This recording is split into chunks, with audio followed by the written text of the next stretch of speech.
Hello everybody and welcome to another episode. Today we're going to be talking about chords, and this is a follow-up on the episode I did last week where we talked about double stops. Now, with double stops, of course, we talked about playing on two different strings. Today we're going to talk about chords and a way that you can get a better sense of chords and playing those double stops and knowing where the notes are.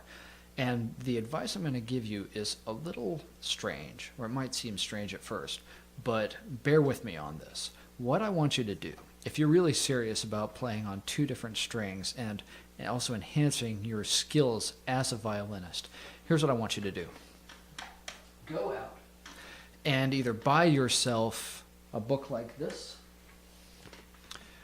and if you look and see, this is Beginning Mandolin.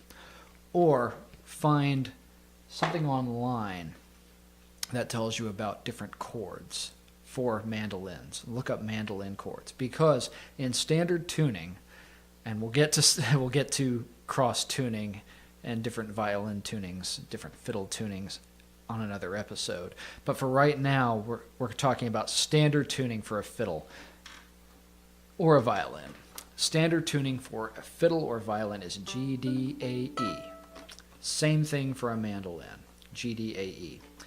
And on a mandolin, you hear those chops that they do. And there are all these different chords that you can play.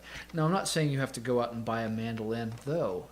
An inexpensive mandolin should cost you in the realm of maybe $100 for something that you can actually use.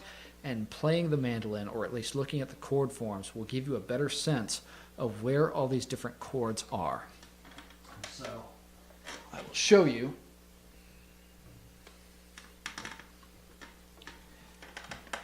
Here is my mandolin, and so you can do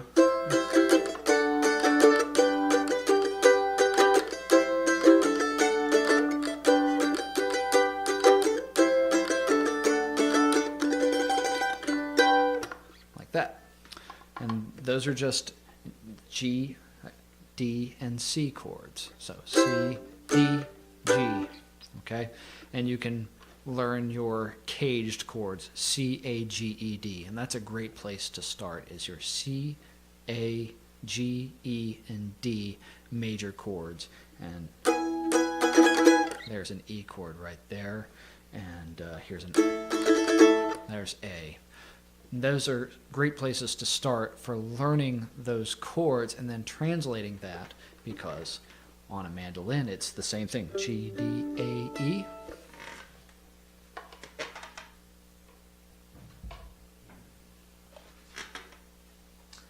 And on a fiddle, G, D, A, E, same thing. And once you get the handle on chords, you can start to use some really cool techniques. On a fiddle, you can't play 4 strings at once unless you have a really flat bridge and are playing chords with basically every note, or just bearing down really hard.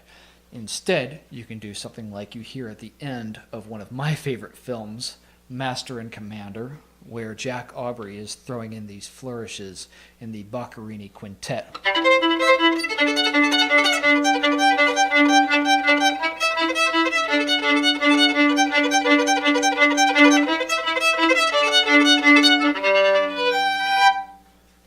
And he's just playing chords right there. Simple as that. And it's all in the bow. And the way you get that good is just practice. And that's been a talk about chords. I hope to see you next week.